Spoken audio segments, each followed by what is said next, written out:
Hi ಎಲ್ರಿಗೂ ನಮಸ್ಕಾರ. ಇವತ್ತು ಜೀರಾ ರೈಸ್ ಮಾಡೋದು ಹೇಗೆ ನೋಡೋಣ. ಸೊ ಕ್ವಿಕ್ಕಾಗಿ ತರಕಾರಿ ಏನು ಮಾಡೋಕ್ಕೆ ಹೆಚ್ಚಾಗಿ ಟೈಮ್ ಇಲ್ಲ ಅಂದಾಗ ಮಾಡೋವಂಥ ಬೆಸ್ಟ್ ತಿಂಡಿ ಜೀರಾ ರೈಸ್. ಟೇಸ್ಟ್ ವೈಸು ತುಂಬಾ ಚೆನ್ನಾಗಿರುತ್ತೆ, ತುಂಬ ಸಿಂಪಲ್ ರೆಸಿಪಿ. ಸೊ ಒಂದು ಸ್ವಲ್ಪ ಎಣ್ಣೆ, ಒಂದು ಸ್ವಲ್ಪ ತುಪ್ಪ ಎರಡೂ ನಾವು ಮಿಕ್ಸ್ ಮಾಡಿಕೊಂಡು ಇಟ್ಕೋಬೇಕು.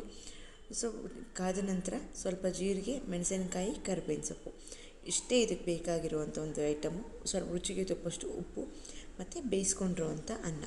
ಸೊ ಮಿಕ್ಕಿರೋ ಅನ್ನಕ್ಕೂ ನೀವು ಉದುದ್ರಾಗಿ ಅನ್ನ ಮಿಕ್ಕಿದ್ರೆ ಏನು ಮಾಡೋದಪ್ಪ ಅಂದರೆ ಇದನ್ನು ನೀವು ಕ್ವಿಕ್ಕಾಗಿ ಮಾಡ್ಕೋಬೋದು. ಬರೀ ಚಿತ್ರಾನ್ನ ಮಾಡಿ ಬೇಜಾರಾಗಿದೆ. ಇದು ಒಂದು ಒಳ್ಳೆ ರೆಸಿಪಿ ಆಗುತ್ತೆ, ಒಳ್ಳೆ ಫ್ಲೇವರ್ ಕೊಡುತ್ತೆ. ಸ್ವಲ್ಪ ತುಪ್ಪನ ಆ್ಯಡ್ ಮಾಡ್ಕೊಳ್ಳಿ. ಸೊ ತುಪ್ಪ ಇನ್ನೂ ಫ್ಲೇವರ್ನ ಎನ್ಹ್ಯಾನ್ಸ್ ಮಾಡುತ್ತೆ. ಸೊ ನೋಡಿ 5 ನಿಮಿಷಕ್ಕೆ ಕ್ವಿಕ್ಕಾಗಿ ರೆಡಿ ಆಗುತ್ತೆ. ಜೀರಾ ರೈಸ್ಗೆ ಒಂದು ಒಳ್ಳೆ ಕಾಂಬಿನೇಷನ್ ಅಂದರೆ ದಾಲ್. ಸೊ ದಾಲ್ ಚಾವಲ್ ಅಂತಲೇ ಫೇಮಸ್ ಆಗಿದೆ. ಸೊ ಹಾಗಾಗಿ ನಾನು ಕ್ವಿಕ್ಕಾಗಿ ದಾಲ್ ಮಾಡೋದು ಹೇಗೆ ನೋಡೋಣ. ಎಣ್ಣೆ, ಸ್ವಲ್ಪ ಜೀರಿಗೆ, ಕರಿಬೇವು, ಹಸಿಮೆಣಸಿನ್ಕಾಯಿ, ಸೊ ಮತ್ತು ಈರುಳ್ಳಿ. ಸೊ ಕರಿಬೇವು, ಹಸಿಮೆಣಸಿನ್ಕಾಯಿ ಆದ ನಂತರ ಸ್ವಲ್ಪ ಈರುಳ್ಳಿನ ಸೇರಿಸ್ಕೊಂಡು ಚೆನ್ನಾಗಿ ಮಾಗಿಸ್ಕೊತಾ ಇದ್ದೀನಿ ನಾನು. ಸೊ ಈರುಳ್ಳಿ ಲೈಟ್ ಟ್ರಾನ್ಸ್ಪರೆಂಟ್ ಅಥವಾ ಬ್ರೌನ್ ಕಲರ್ ಬಂದ ತಕ್ಷಣ ನಾವು ಇಲ್ಲಿ ಸೊಪ್ಪನ್ನ ಸೇರಿಸ್ಕೊತಾ ಇದ್ದೀನಿ. ಇಲ್ಲಿ ಪಾಲಕ್ ಸೊಪ್ಪನ್ನ ಸೇರಿಸ್ಕೊಂಡಿದ್ದೀನಿ. ಸ್ವಲ್ಪ ಪಾಲಕ್ ಸೊಪ್ಪು ಇನ್ನೂ ಪ್ರೋಟೀನ್ ರಿಚ್ ಆಗಿ ಇರುತ್ತೆ. ಮಕ್ಕಳಿಗೆ ಬರೀ ದಾಲಲ್ಲೂ ಹೈ ಪ್ರೋಟೀನ್ ಇರುತ್ತೆ. ಎಕ್ಸ್ಟ್ರಾ ಇನ್ನೊಂದು ಸ್ವಲ್ಪ ಫ್ಲೇವರ್ಫುಲ್ಲಾಗಿ ಕಲರ್ಫುಲ್ಲಾಗಿ ಕಾಣಿಸ್ಲಿ, ಪ್ರೋಟೀನು ಇಂಟೇಕ್ ಆಗಲಿ ಅಂದ್ಬಿಟ್ಟು ನಾನು ಸ್ವಲ್ಪ ಪಾಲಕ್ ಸೊಪ್ಪನ್ನ ಸೇರಿಸ್ಕೊಂಡಿದ್ದೀನಿ. ಚೆನ್ನಾಗಿ ಇಲ್ಲಿ ಪಾಲಕ್ ಸೊಪ್ಪನ್ನ ನೀವು ಬಾಡಿಸ್ಕೋಬೇಕು. ಪಾಲಕ್ ಸೊಪ್ಪು ನಂತರ ನೀವು ಚೆನ್ನಾಗಿ ಫ್ರೈ ಆದಮೇಲೆ ಇಲ್ಲಿ ಟೊಮೆಟೊನ ಸೇರಿಸ್ಕೋಬೇಕು. ಒಂದು ಅರ್ಧ ಟೊಮೆಟೊ ಆದರೆ ಸಾಕು. ತುಂಬ ಟೊಮೆಟೊ ಹಾಕ್ಬಿಟ್ಟು ನಿಮಗೆ ರೆಡ್ಡಿಶ್ ಬಂದುಬಿಡುತ್ತೆ ದಾಲು. ಸೊ ಆದಷ್ಟು ಟೊಮೆಟೊ ಕಡಿಮೆ ಇದ್ದರೆ ಒಳ್ಳೆಯದು.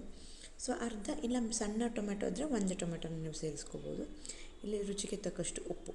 ಸೊ ಎಲ್ಲನೂ ನೀಟಾಗಿ ಮಿಕ್ಸ್ ಮಾಡ್ಕೋಬೇಕಾಗುತ್ತೆ. ಇದಕ್ಕೆ ನಾನು ಸ್ವಲ್ಪ ಅರಿಶಿನ ಸೇರಿಸ್ಕೊತಾ ಇದ್ದೀನಿ. ಈಗ ಎಲ್ಲ ಸ್ಪೈಸಸ್ ಆ್ಯಡ್ ಮಾಡ್ಕೊಳ್ಳೋಣ. ಮಾಮೂಲಿ ಎಲ್ಲ ಸ್ಪೈಸಸ್: ಜೀರಿಗೆ ಪುಡಿ, ಧನಿಯಾ ಪುಡಿ, ಗರಂ ಮಸಾಲ, ಸ್ವಲ್ಪ ಕಿಚನ್ ಕಿಂಗ್ ಮಸಾಲ ಇದ್ದರೆ ಸರಿ, ಇಲ್ಲಾಂದರೆ ಆಪ್ಷನಲ್ ಅದು.